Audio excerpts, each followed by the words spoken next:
Hello everyone, welcome to our YouTube channel JKSB चुनाव classes. तो आज हम वीकली करंट अफेयर डिस्कस करेंगे। तो आज का पहला क्वेश्चन है हमारा कि when is RBI foundation day celebrate, यानी कि RBI फाउंडेशन डे कब सेलिब्रेट किया जाता है। तो इसका जो राइट आंसर है वो है 1 अप्रैल को सेलिब्रेट किया जाता है। तो जो आर बी आई जो है किस एक्ट के तहत बनी है। तो RBI जो बनी है वो बनी है RBI एक्ट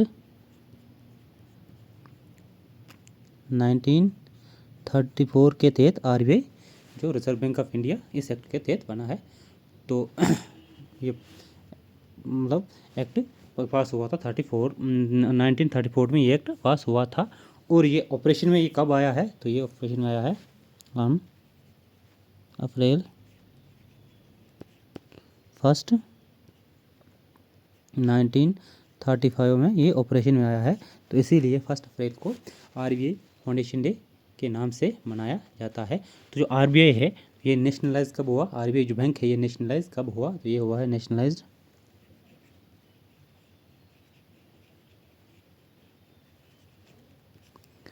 1949 में ये नेशनलाइज हुआ है।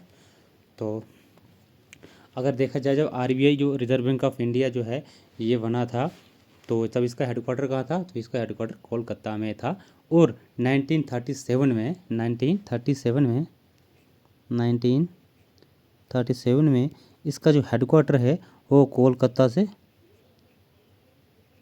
शिफ्ट होके कहाँ गया है, कहाँ आया था, मुंबई आया था। और आज जो RBI का हेडक्वार्टर है वो कहाँ पे है, मुंबई में है। अगर करंटली देखा जाए तो RBI के जो 33 ऑफिस हैं, 33 ऑफिस हैं किसके, RBI के 33 ऑफिस हैं इसके।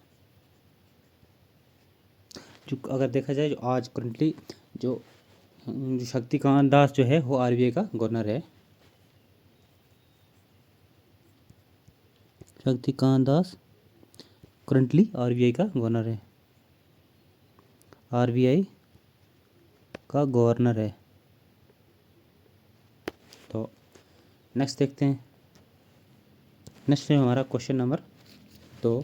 क्वेश्चन नंबर 2 हमारा क्या कहता है कि which country agreed with India to promote Sanskrit research education, यानी कि कौन सी कंट्री जो है वो एग्री हुई है कि इंडिया के साथ क्या करेगी, प्रमोट करेगी। क्या प्रमोट करेगी, संस्कृत रिसर्च एंड एजुकेशन। तो इसका जो राइट आंसर है वो है नेपाल, यानी कि सी पार्ट इसका राइट आंसर है।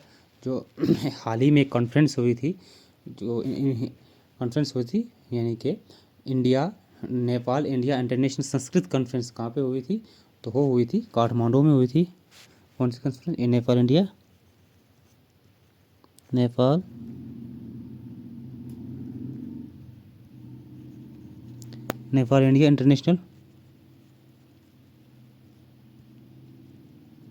इंडिया इंटरनेशनल कॉन्फ्रेंस हुई थी। तो कहाँ हुई थी, काठमांडू में हुई थी। काठमांडू में हुई थी।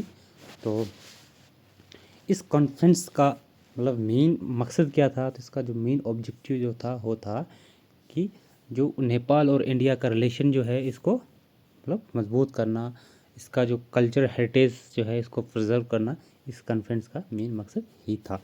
तो नेक्स्ट देखते हैं। नेक्स्ट क्वेश्चन हमारा है कि हाल ही में world Bank economic advisory panel मतलब किसको अपॉइंट किया गया है हाल ही में, कि who has been appointed to the World Bank economic advisor panel, किसको अपॉइंट किया गया है। तो इसका जो राइट आंसर है वो डी पार्ट, यानी कि राकेश मोहन को अपॉइंट किया गया है। तो जो वर्ल्ड बैंक जो है कि यानी कि इसने जो किसको अपॉइंट किया है, तो राकेश मोहन को अपॉइंट किया है। वर्ल्ड बैंक ग्रुप जो है, यानी कि एक वर्ल्ड बैंक जो ग्रुप है तो इसने अपॉइंट किया किसको किया, तो राकेश को अपॉइंट किया गया है। तो राकेश कौन है, तो ये है farmer deputy governor of RBI।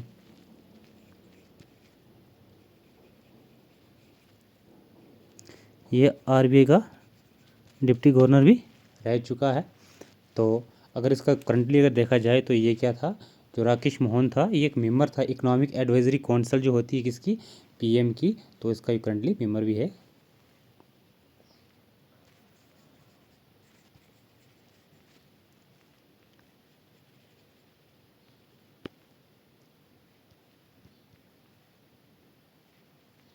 Member of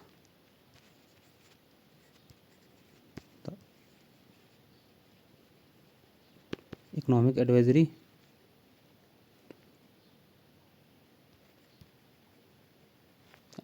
council of prime minister,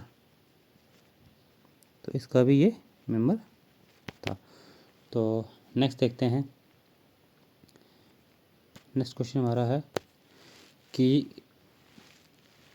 यानी कि हाल ही में जो किस कंट्री की फर्स्ट फीमेल प्रेसिडेंट को, यानी कि जो सॉरी जो रिपब्लिक ऑफ कॉन्गो है, तो इसका जो मतलब यहाँ की जो female first prime minister represent elect की गई है, तो वो कौन सी है फीमेल, तो इसका जो राइट आंसर है वो है सिपाड जूडिथ सोमिनिवा तुलुका। तो ये यानी कि जो कॉन्गो कंट्री है, तो कॉन्गो कंट्री की फर्स्ट फीमेल पीएम इलेक्ट की गई है। तो यहाँ इससे पहले यहाँ पे कोई भी फीमेल पीएम नहीं बनी थी। तो नेक्स्ट क्वेश्चन जो है, नेक्स्ट क्वेश्चन हमारा है कि which medal has been won by the Bindiya Rani Devi in the international weight lifting federation world cup 2024, यानी कि बिंदिया रानी देवी जो है, इसने इंटरनेशनल वेट लिफ्टिंग फेडरेशन में कौन सा मेडल जो जीता है, तो इसका जो राइट आंसर है वो है ब्रॉन्ज मेडल जीता है हाल ही में बिंदिया रानी ने। तो नेक्स्ट देखते हैं, नेक्स्ट क्वेश्चन हमारा है क्वेश्चन नंबर 6, जो farmer PM doctor Manmohan Singh थे, जो हाल ही में इसको रिटायर हुआ है, कौन से हाउस से रिटायर हुआ, तो इसका जो राइट आंसर है वो है सी पार्टी, यानी कि राज्यसभा से ये रिटायर हुए हैं। तो अगर कब हुए हैं, तो ये हुए हैं 3 अप्रैल को रिटायर हुए हैं। तो देखा जाए कि खाली ये नहीं रिटायर हुए, इसके साथ यानी कि ये टोटल कितने हुए, including farmer PM Manmohan Singh, यानी कि टोटल कितने रिटायर हुए हैं, तो ये हुए हैं 54 टोटल मेंबर रिटायर हुए। इसमें एक फार्मर पीएम मनमोहन सिंह है और 9 यूनियन मिनिस्टर हैं इसमें। तो थोड़ा मनमोहन सिंह के बारे में देखेंगे। जो मनमोहन सिंह है तो कंटिन्यू कितने मतलब कब से, लास्ट 30 ईयर से लोकसभा राज्यसभा के मेंबर थे। और अगर देखा जाए तो ये जो पहले क्या थे, आरबीआई के गवर्नर थे। कब से आरबीआई के गवर्नर, ये आरबीआई के गवर्नर भी रहे हैं, आरबीआई के गवर्नर भी रहे हैं। तो कब रहे थे, तो ये रहे थे कब से, 16 सितंबर 1982 से लेके ये थे 14 जनवरी 1985 तक ये आरबीआई के गवर्नर भी थे। और उसके बाद ये फाइनेंशियल मिनिस्टर भी रहे। तो ये कब थे फाइनेंशियल मिनिस्टर, तो ये फाइनेंशियल मिनिस्टर थे 1991 से लेकर 1996 तक। जब ये फाइनेंशियल मिनिस्टर थे तो तब सरकार किसकी थी, तो तब थी सरकार किसकी थी, नरसिम्हा राव जो इसकी सरकार थी, ये पीएम थे। तो उसके बाद ये इंडिया के प्राइम मिनिस्टर भी रहे। तो पीएम कब से कब तक पीएम थे ये इंडिया के, तो ये पीएम रहे हैं 2004 से लेकर 2014 तक। मनमोहन जी ये हमारे इंडिया के पीएम भी रहे हैं। तो नेक्स्ट देखते हैं, नेक्स्ट क्वेश्चन हमारा क्या है कि जो डीजी यात्रा सिस्टम जो है, तो ये लॉन्च किया गया है Mopa airport in which state, यानी कि मोपा एयरपोर्ट जो है कौन से स्टेट में है, तो इसका जो राइट आंसर है वो है गोवा में है। तो मोपा एयरपोर्ट कहाँ पे है? गोवा में है। तो जो मोपा है तो इसको कौन सा एयरपोर्ट, इसको किस मतलब इसका नाम क्या है पूरा? तो इसका नाम मोपा यानी कि जिगा, मोपा जिगा वहाँ पे ही एयरपोर्ट है। तो इसका नाम क्या है इस एयरपोर्ट का? इसका एयरपोर्ट का नाम है मनहोर, मनहोर इंटरनेशनल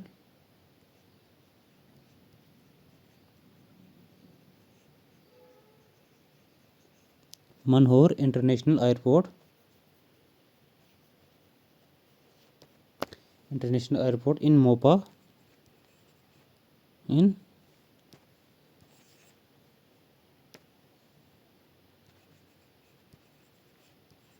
मोपा गोवा में है। तो अगर देखा जाए जो अब ये जो डीजी यात्रा सिस्टम जो है ये क्या चीज़ है? तो ये एक ऐसी सिस्टम है, एक ऐसा टेक्नोलॉजी है कि इससे क्या होता है कि बायोमेट्रिक सिस्टम है। बायोमेट्रिक सिस्टम से इसका फेशियल रिकॉग्निशन टेक्नोलॉजी है। कैसे कि मतलब जो जो भी यात्री, जो भी पैसेंजर मतलब इस टेक्नोलॉजी से होके जाएगा, पास होके जाएगा, तो मतलब उसकी verification automatically by face verification इसकी हो जाएगी। तो अगर देखा जाए तो ये टोटल कितने एयरपोर्ट पे ऑलरेडी इंस्टॉल किया गया है? तो इससे पहले 13 यानी कि 13 एयरपोर्ट पे ये सिस्टम इंस्टॉल किया गया था। तो ये जो डीजी यात्रा यानी कि नहीं सॉरी, ये क्या बोलते हैं, मोपा एयरपोर्ट यानी कि मनहोर इंटरनेशनल एयरपोर्ट जो है यानी कि गोवा में जो है, तो इसमें ये 14th यानी कि 14th नंबर एयरपोर्ट है जहाँ पे ये डीजी सिस्टम टेक्नोलॉजी इंस्टॉल किया गया है। तो अगर देखा जाए कि सबसे पहले फर्स्ट कहाँ पे किया गया था? तो वो किया गया था फर्स्ट कहाँ पे लॉन्च किया गया था? तो वो किया गया था ऑन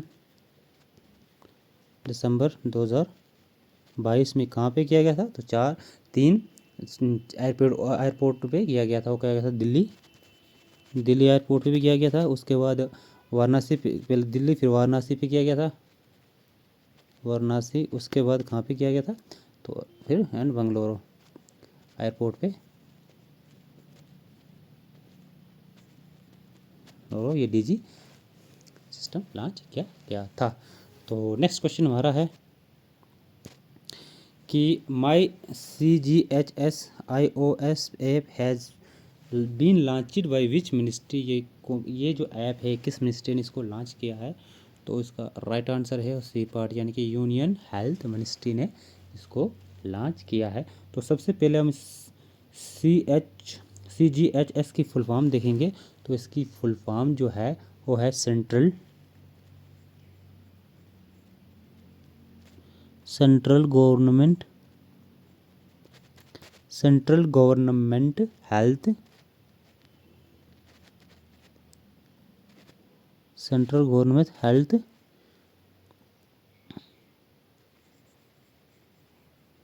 स्कीम जो है ये इसकी फुल फॉर्म है।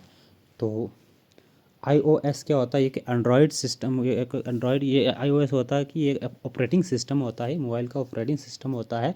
तो यानी कि ये जो स्कीम है ये मतलब ऑनलाइन फ़ोन पे ये सिस्टम जो है एक इंस्टॉल किया गया कि इसके तहत क्या होगा कि ये इस डिवाइस के तहत क्या होगा कि यानी कि हेल्थ केयर सर्विस जो वो मिलेगी। और ये online health record, medical information वगैरह इस ऐप में मतलब रहेंगे। ये मतलब एक इसके लिए जो भी बेनिफिशरी, जो भी इंसान जो भी होगा इसके लिए उस ये बेनिफिशियल होगा। इसमें क्या होगा कि ऑनलाइन हेल्थ रिकॉर्ड इसमें रहेगा, ऑनलाइन हेल्थ सर्विस केयर मतलब प्रोवाइड दी जाएगी, मतलब इससे मिलेगी।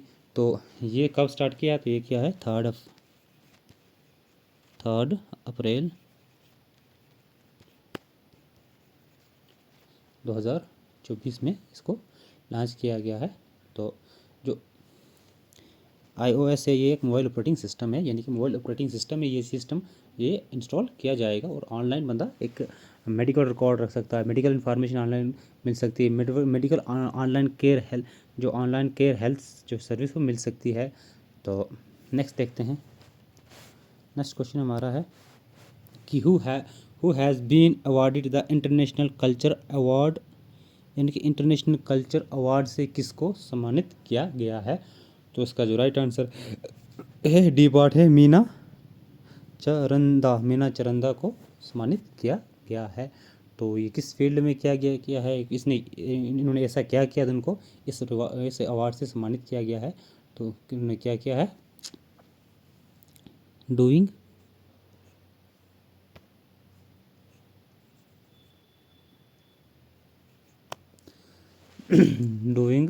Remarkable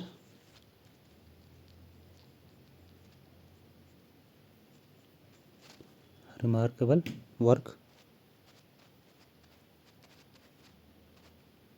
in field of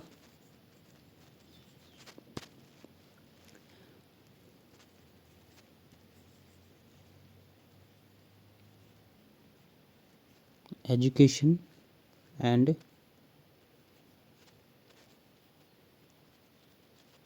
social research, social service, educational and social service. जो ये रिवॉर्ड है, जो अवार्ड है, किसके द्वारा दिया गया है? तो ये given by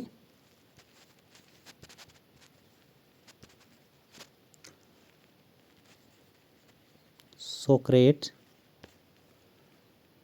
social research university,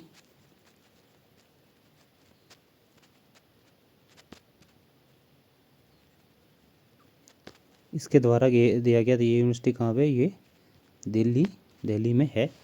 तो नेक्स्ट देखते हैं। नेक्स्ट क्वेश्चन आ रहा है कि एक्सरसाइज गगन शक्ति जो है 2024 में, तो ये ऑर्गेनाइज कौन से स्टेट में की जाएगी? तो की गई है, तो ये स्टार्ट की गई है। तो ये कहाँ पे है? राजस्थान में, यानी कि बी पार्ट। यहाँ पे एक्सरसाइज गगन शक्ति जो की गई है, तो किसके द्वारा की गई है? ये कंडक्ट किसने की? ये एक्सरसाइज किसने कंडक्ट की है? तो ये की है Indian air force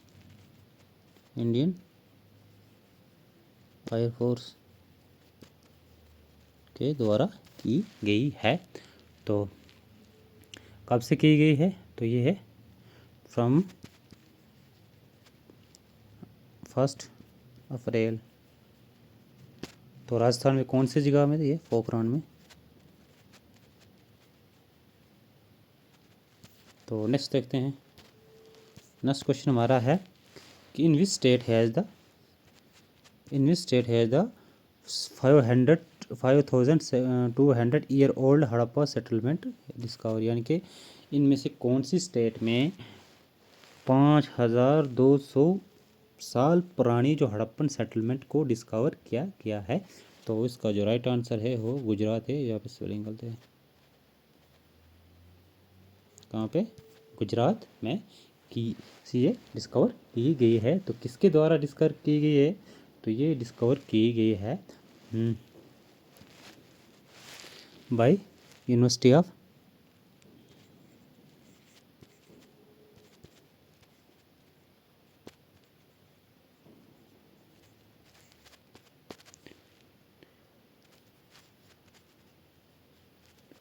Kerala and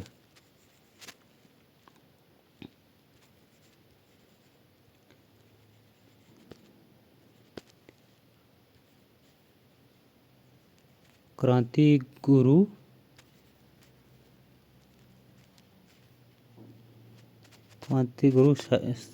Shyam ji Verma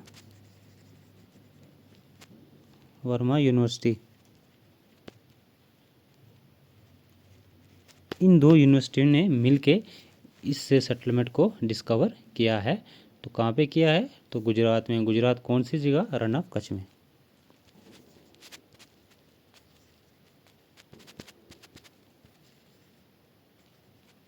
Rann of Kutch, Gujarat का डिस्ट्रिक्ट रण ऑफ कच्छ। तो वहाँ पे इस चीज़ को डिस्कवर किया गया है।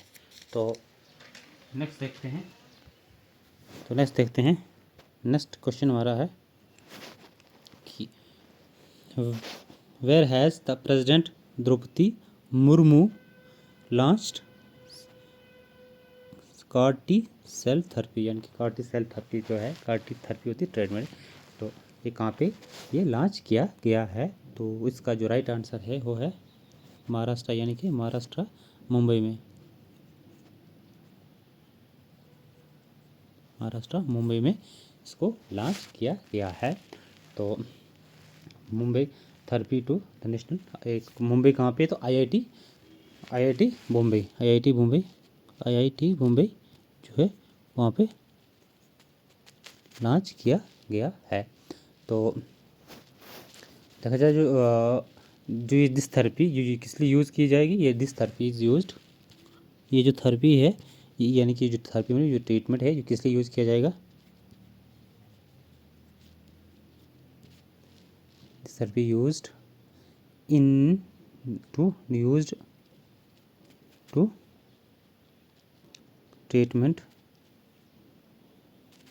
ट्रीटेड कैंसर पेशेंट, यानी कि थेरेपी जो है कैंसर पेशेंट को पेशेंट की ट्रीटमेंट करने के लिए यूज़ किया जाएगा। तो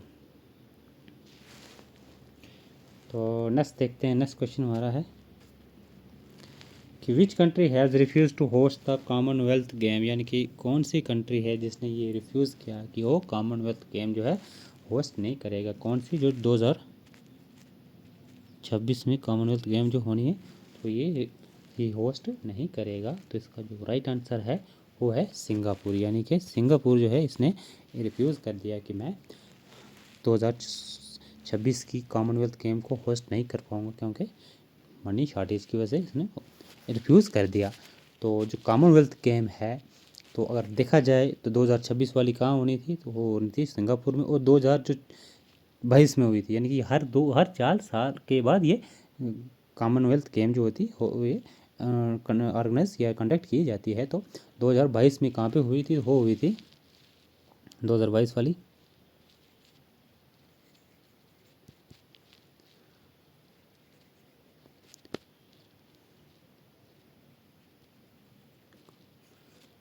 बिरमिंघम, ये ब्रिटिश में, बिरगम कहाँ पे? इंग्लैंड में ये हुई थी, यानी कि इंग्लैंड में ये 2022 वाली हुई थी। तो ये जो है कॉमनवेल्थ जो कॉमनवेल्थ जो गेम, यानी कि ये हर 4 साल के बाद होती है। यानी कि फर्स्ट कब हुई थी, स्टार्ट कब से हुई है? तो ये हुई है 1930 से स्टार्ट हुई, तो उसके बाद 34 में हुई, फिर 38 में हुई, सिर्फ 38 यानी कि 1942 और 1946 इन 2 टाइम में ये नहीं हुई, और उसके बाद हर कंटिन्यू 4 साल के बाद हुई। इस दौरान क्यों नहीं हुई? तो क्योंकि सेकेंड वर्ल्ड वॉर चल रहा था, इस वजह से ये गेम नहीं हो पाई 42 और 46 में। तो उसके बाद फिर कंटिन्यू दोबारा स्टार्ट होगी, हर 4 साल के बाद ये होती है, यानी कि फॉर एवरी 4 ईयर के बाद ये मतलब कंडक्ट की जाती है।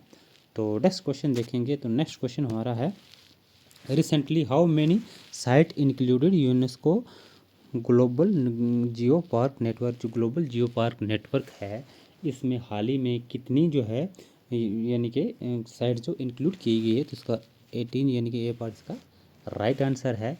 तो अगर देखा जाए जो total global world geo park जो है, यानी कि वो कितनी साइटें इसमें हैं, तो हाल ही में 18 किए गए। अगर टोटल इसकी देखा जाए तो कितनी है? वो है 213 जो है, और उसमें कंट्री मेंबर कितने हैं? तो वो है 48 कंट्री मेंबर हैं।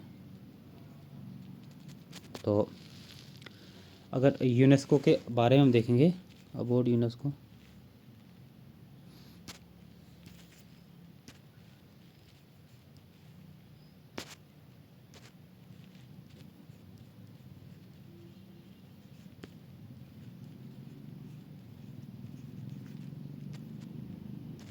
तो यूनेस्को जो है फाउंडेड, तो ये ऑर्गेनाइजेशन कब बनाई गई है? ये बनाई गई है 16 नवंबर 1945 में बनाई गई है यूनेस्को। और हेडक्वार्टर कहाँ है इसके? तो इसके यूनेस्को के हेडक्वार्टर कहाँ पे है? यानी कि पेरिस फ्रांस में है। तो जो मेंबर कंट्री इसकी कितनी है, टोटल मेंबर कंट्री जो है 193 इसकी मेंबर कंट्री है, और 11 जो है एसोसिएटेड कंट्री है, एसोसिएटेड मेंबर है। तो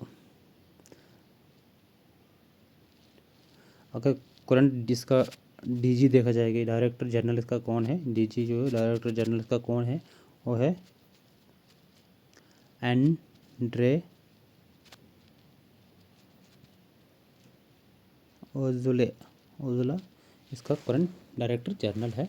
तो नेक्स्ट देखते हैं, नेक्स्ट क्वेश्चन हमारा क्या है कि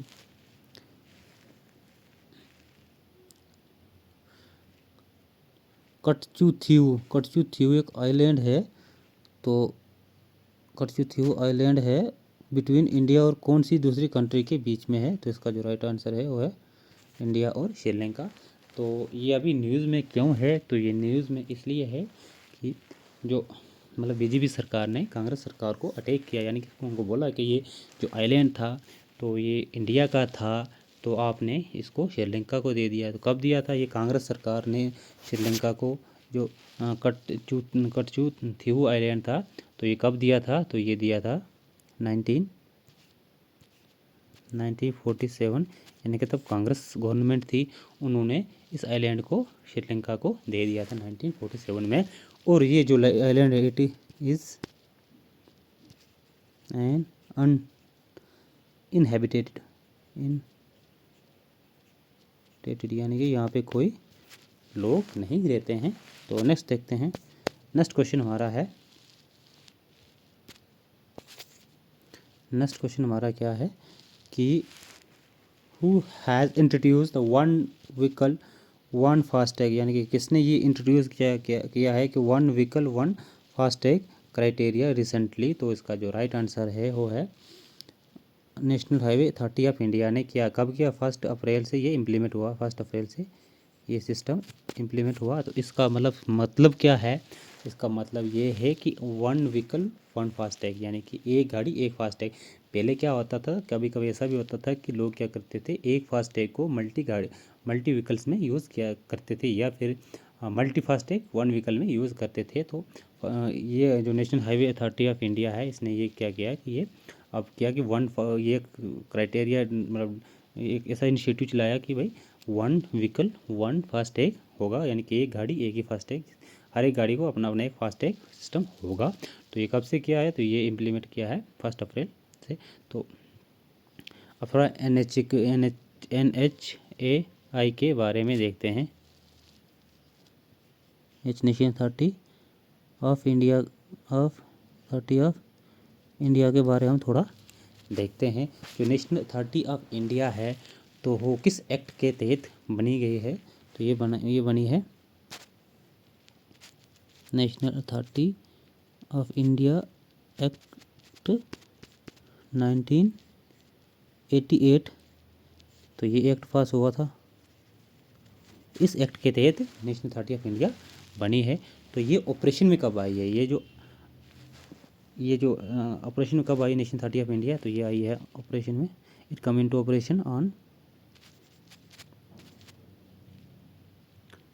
10 Feb 1995 में ये ऑपरेशन में आई है। तो इसका मेन पर्पज़ क्या है, जो national highway authority of India है, तो इसका मेन पर्पज़ क्या है, तो इसका मेन जो पर्पज़ है वो है development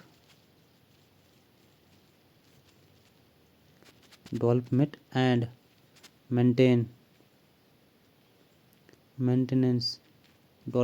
maintenance of national highways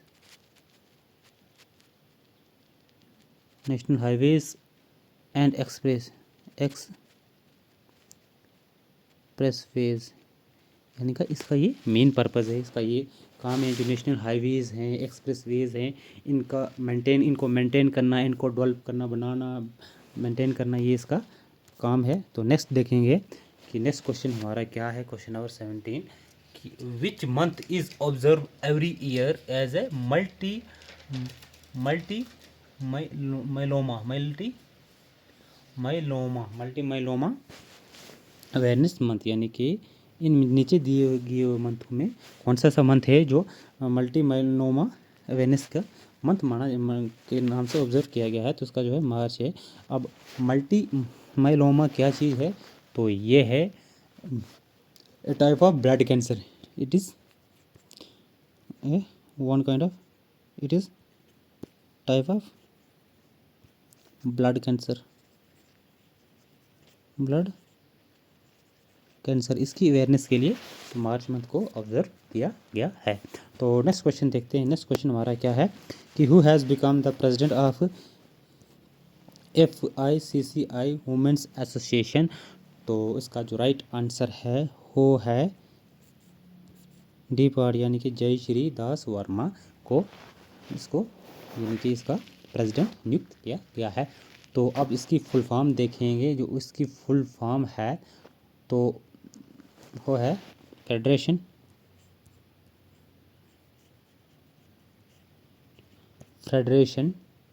of India chamber,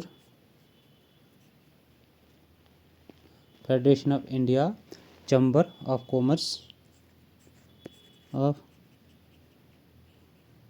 commerce and industry, इसकी ये फुल फॉर्म है। तो नेक्स्ट क्वेश्चन देखेंगे हम। नेक्स्ट क्वेश्चन हमारा है कि who has been appointed as the chairman of committee related to the protection of forester in Delhi. यानी कि एक कमेटी बनाई गई है, तो उसका जो चेयरमैन है, कमेटी किसके रिलेटेड, प्रोटेक्शन ऑफ फॉरेस्टर, जो दिल्ली का फॉरेस्ट है इसको प्रोटेक्शन करने के लिए कमेटी बनाई गई है। तो इसका चेयरमैन जो है किसको नियुक्त किया गया, तो इसका राइट आंसर जो है वो यानी कि ए पार्ट, यानी कि नजमी वजीरी को इसका चेयरमैन बनाया गया है। तो ये जो कमेटी बनाई है, तो ये किसने बनाई है, तो ये बनाई गई है दिल्ली हाई कोर्ट के द्वारा बनाई गई। ये कमेटी जो है ये बनाई है दिल्ली हाई कोर्ट ने। और जो नजमी वजीरी है, तो ये क्या है, ये फार्मर जज है हाई कोर्ट का, यानी कि एक रिटायर्ड जज, कहाँ का, हाई कोर्ट का एक रिटायर्ड जज है। तो इसको वहाँ का मतलब इस कमेटी का चेयरमैन बनाया गया है। अगर देखा जाए according to forest department of Delhi, according to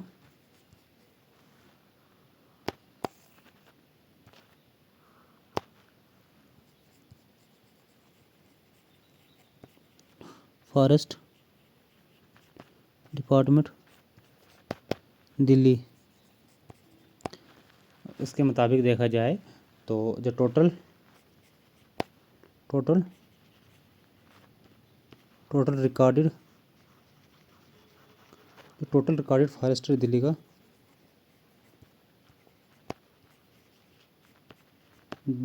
कितना है, टोटल 85 स्क्वायर किलोमीटर टोटली रहा है, स्क्वायर किलोमीटर फॉरेस्ट एरिया रहा। तो इसलिए कमेटी बनाई गई है कि वहाँ के फॉरेस्ट को प्रोटेक्ट करना है। तो नेक्स्ट क्वेश्चन देखते हैं। नेक्स्ट क्वेश्चन हमारा क्या है कि इंडियन नेवी जो है इसने हाल ही में ईरानी शिप जो है इसको रेस्क्यू किया। ईरानी शिप कौन से, अलकंबर ईरानी शिप है, तो उसको उसने रेस्क्यू किया, इसको बचाया।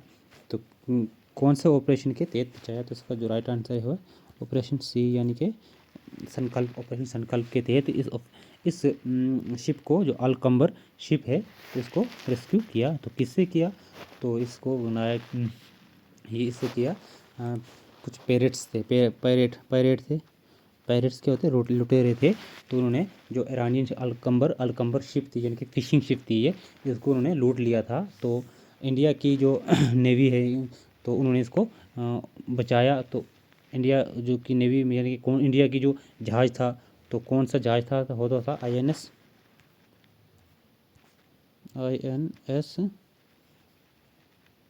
सुमिधा एंड INS त्रिशूल, ये इंडिया का जहाज़ था, इन्होंने इसको रेस्क्यू किया। तो नेक्स्ट देखते हैं।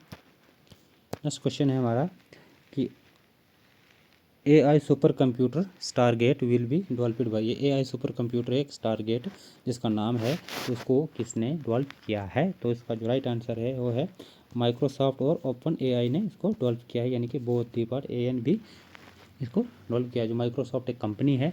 तो और जो ओपन एआई है, तो ये भी एक ऑर्गेनाइजेशन एक है। ये किसका है, तो ये भी कंपनी है, ये किसकी है, ऑर्गेनाइजेशन ये किसकी है, तो ये अमेरिका की है। तो इसको कब बनाया गया इस ऑर्गेनाइजेशन को, तो इसको बनाया है अमेरिका की एक ऑर्गेनाइजेशन है। तो इसको 2015 में बनाया गया है। तो ये जो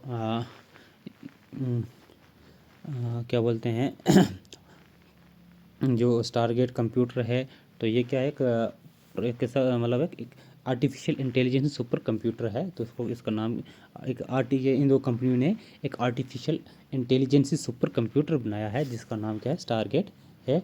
तो नेक्स्ट क्वेश्चन देखते हैं। नेक्स्ट क्वेश्चन हमारा क्या है, तो नेक्स्ट क्वेश्चन हमारा है कि who has been taken over as the principal director general of the PIB. जो प्रिंसिपल डायरेक्टर यानी कि किसने जो हाल ही में जिसको प्रिंसिपल डायरेक्टर का चार्ज दिया गया है, तो इसका राइट आंसर है शिपाली शिपाली बी सरन को इसका चार्ज दिया गया है। तो अब पीआईबी की फुल फॉर्म देखेंगे। पीआईबी की फुल फॉर्म क्या होती है, इसका फुल फॉर्म होती है press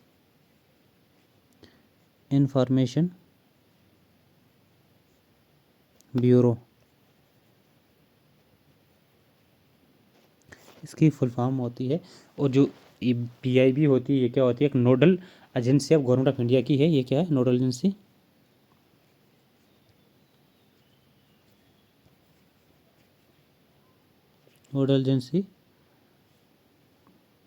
of GI in government of India की है। टू इसका काम क्या है, to disseminate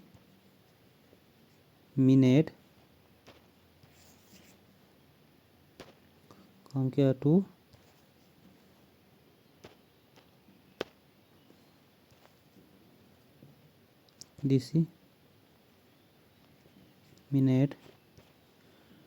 to disseminate information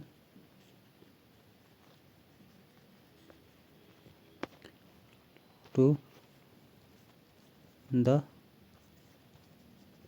print and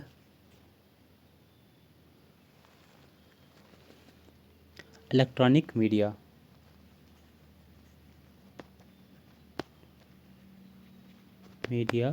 on government policy program initiative extra वगैरह। इसका मतलब क्या है कि एक गवर्नमेंट एजेंसी, गवर्नमेंट की नोडल एजेंसी जो पीआईबी है, गवर्नमेंट की नोडल एजेंसी है। तो इसका काम क्या है कि डिसमिनेट करती है कि इन्फॉर्मेशन को फैलाती है, इन्फॉर्मेशन को स्प्रेड करती है, डिसमिनेट करती है कि कोई भी ऐसी जो भी गवर्नमेंट की पॉलिसीज़ होती है, गवर्नमेंट के जो भी प्रोग्राम होते हैं, गवर्नमेंट के कोई भी इनिशिएटिव अचीवमेंट कुछ भी होते हैं, तो जो पीआईबी है, तो ये लीगली एक इनको मतलब कि इस इंफॉर्मेशन को डिसमिनेट करती है, यानी कि इस इंफॉर्मेशन को फैलाती है। तो ये एक गवर्नमेंट एजेंसी है। तो नेक्स्ट देखते हैं। तो नेक्स्ट जो है क्वेश्चन नंबर हमारा है वो है 23। क्या है, कोरिया कैनाल जो है solar observatory, Korea canal solar observatory is located in which state of India celebrated, जिसका यानी कि 125 एनिवर्सरी सेलिब्रेट किया गया है। तो जो कोरिया कैनाल है, तो कौन सी स्टेट में है, तो इसका जो राइट आंसर है वो तमिलनाडु में कोरिया कैनाल है। तो कोरिया कैनाल जो है, तो ये मतलब इसकी कब, यानी कि इसकी 1 अप्रैल को एनिवर्सरी इसकी मनाई गई। कौन सी, 125th एनिवर्सरी इसकी सेलिब्रेट की गई है। तो ये मतलब बनाई कब गई थी, तो जो कोरिया कैनाल जो ऑब्जर्वेटरी है, ये कब बनाई, सोलर ऑब्जर्वेटरी है, तो ये फाउंड कब हुई है, तो ये बनी कब है, 1895, यानी कि 1 अप्रैल 1895 में इसको बनाया गया था। तो किसके द्वारा बनाया गया था, तो ईस्ट इंडिया कंपनी के द्वारा बनाया गया था। तो इसका जो पर्पज़ क्या है, इस जो ये ऑब्जर्वेटरी है, सोलर ऑब्जर्वेटरी है, तो इसका पर्पज़ क्या है, इसका मकसद क्या है, तो इसका मकसद क्या है, तो इसका मकसद है to study of solar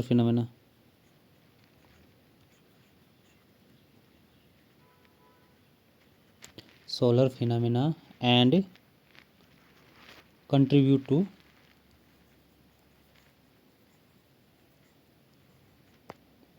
to our understanding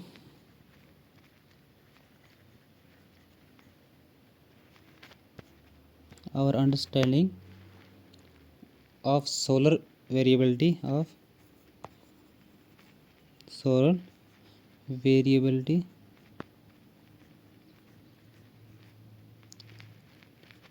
and its impact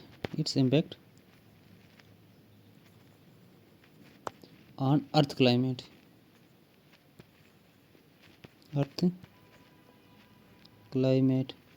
तो इसका काम क्या है कि ये स्टडी करती है कि सोलर फिनोमेना, यानी कि सोलर फिनोमेना, ये जो सोलर ऑब्जर्वेटरी है सोलर फिनोमेना मतलब को स्टडी करती है। तो जो सोलर वेरिएबिलिटी है एंड इट्स इम्पैक्ट जो है हमारे अर्थ क्लाइमेट पे, जो इट्स सोलर का जो इम्पैक्ट होता है इस चीज़ की डीपली स्टडी करती है। तो जो क्या बोलते हैं, ये सोलर ऑब्जर्वेटरी जो है ये किस के अंडर आती है, इसको कौन ऑपरेट करता है, तो ये किसके अंडर आती है, तो इसको ऑपरेट करता है इंडियन इंस्टीट्यूट ऑफ एस्ट्रोफिजिक्स के द्वारा ऑपरेट की जाती है। इंडियन इंस्टीट्यूट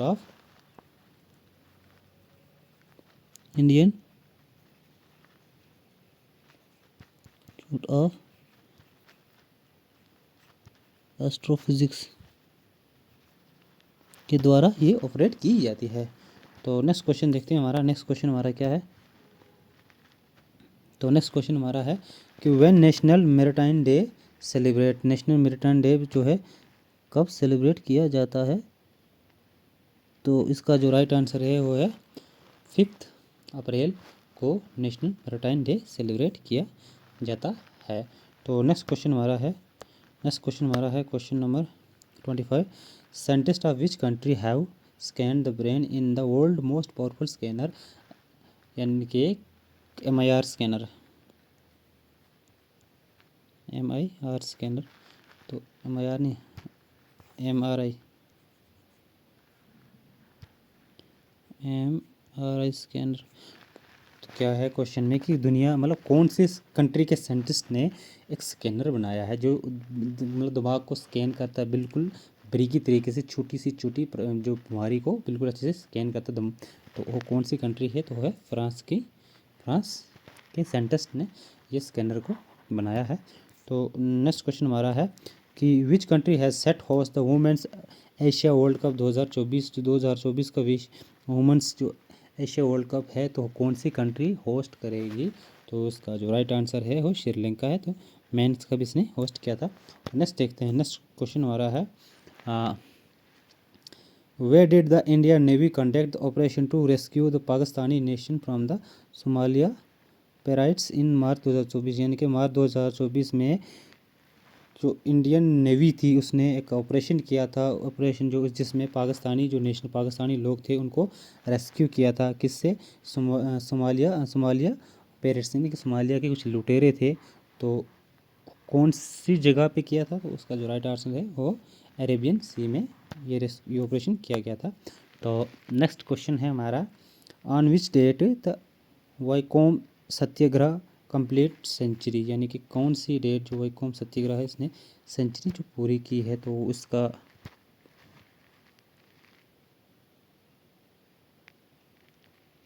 उसका राइट आंसर है वो है 30 मार्च को ये हुआ है। तो ये जो हुआ कब था, तो ये हुआ था, ये जो मूवमेंट थी ये कब स्टार्ट की गई थी, तो ये की गई थी मार्च 30, 1924 से लेकर 23 नवंबर 1925 तक ये मूवमेंट स्टार्ट की गई थी। तो मतलब इस मूवमेंट का स्टार्ट करने का कारण क्या था, तो इसका था जो त्रावणकोर है तो वहाँ पे एक टेंपल था, टेंपल कौन सा था, वाईकोम टेंपल था, वाईकोम टेंपल जो था वो टेंपल किसका था, वो महादेव का टेंपल था। तो यहाँ पे जो शेड्यूल कास्ट लोग थे यानी कि लोअर कास्ट के लोग थे उनको इंटर होने तो दूर की बात है, लेकिन उनको वहाँ से आसपास से जो सराउंडिंग से उनको चलने भी नहीं दिया जाता था, उनसे उतना भेदभाव किया जाता था। तो इसीलिए ये मूवमेंट जो है स्टार्ट की गई थी। तो नेक्स्ट क्वेश्चन देखते हैं। नेक्स्ट क्वेश्चन हमारा है कि who has elected the president of third time Egypt, यानी कि इजिप्ट में कौन सा मतलब ऐसा बंदा है जिसको कंटिन्यू तीसरी टाइम वहाँ का प्रेसिडेंट चुना गया है। तो इसका जो राइट आंसर है ये ए पार्ट, यानी कि अब्दुल फतेह अल सीसी को कंटिन्यू थर्ड टाइम जो है इसको इजिप्ट का प्रेसिडेंट चुना गया है। तो नेक्स्ट क्वेश्चन है हमारा, नेक्स्ट क्वेश्चन हमारा है क्वेश्चन नंबर 30 की कालामंडलम एक मेजर सेंटर है किसका, learning of India performing art located which state of India, यानी कि कालामंडलम है ये इंडिया का मेजर सेंटर है किस लर्निंग ऑफ आर्ट, तो कहाँ पे जो लोकेटेड है। तो इसका जो राइट आंसर है वो है केरला, यानी कि सी पार्ट इसका राइट आंसर है। जो तो इसमें क्या हुआ कि जो काला मंडलम था यहाँ पे एक जो हमारा क्लासिकल डांस यानी कि मोहिनी आटम जो केरला का क्लासिकल डांस है, तो यहाँ पे इसको सिखाया जाता है। तो जो मोहिनी आटम था ये खाली किसको पहले जो इसको कौन परफॉर्म करता था, पहले इसको खाली गर्ल्स इसको परफॉर्म करती थी, मोहिनी आटम को खाली गर्ल्स परफॉर्म करती थी। लेकिन अब क्या हुआ कि अब वहाँ पे चेंजिंग लाई गई है, तो यहाँ पे अब बॉयज़ भी इस मोहिनी आटम को परफॉर्म करेंगे, यहाँ पे लर्न करेंगे मोहिनी आटम जो जो क्लासिकल डांस है इसको ये भी बॉयज़ सीखेंगे। तो कौन से क्लास से सब सीखेंगे, वो सीखेंगे 8 से लेकर पोस्ट ग्रेजुएशन तक, ग्रेजुएशन के बॉयज़ अब यहाँ पे ये डांस सीखेंगे। तो नेक्स्ट देखते हैं, नेक्स्ट क्वेश्चन हमारा है क्वेश्चन नंबर 31 कि what is the name of the global laboratory launched by World Health Organization to mentor energy corona virus, यानी कि उस लेबॉर्ट्री का नाम क्या है जो WHO ने बनाई है, किस लिए बनाई है, to mentor the energy of corona virus, तो एनर्जीज कोरोना वायरस। तो इसका जो राइट आंसर है वो है सी पार्ट कोविनेट ये लेबॉर्ट्री बनाई गई है। तो नेक्स्ट क्वेश्चन हमारा है क्वेश्चन नंबर 32 क्वेश्चन नंबर क्या बोल रहा है कि विच port was rank top cargo handling port in India during the physical year 2024, यानी कि इंडिया का कौन सा ऐसा पोर्ट है जिसने कार्गो हैंडलिंग मतलब में जो टॉप रैंक किया है। तो इसका जो राइट आंसर है तो वो है पैरादीप पोर्ट, यानी कि पैरादीप पोर्ट। तो पैरादीप पोर्ट कहाँ पे है, उड़ीसा में है। तो आज के लिए इतना ही।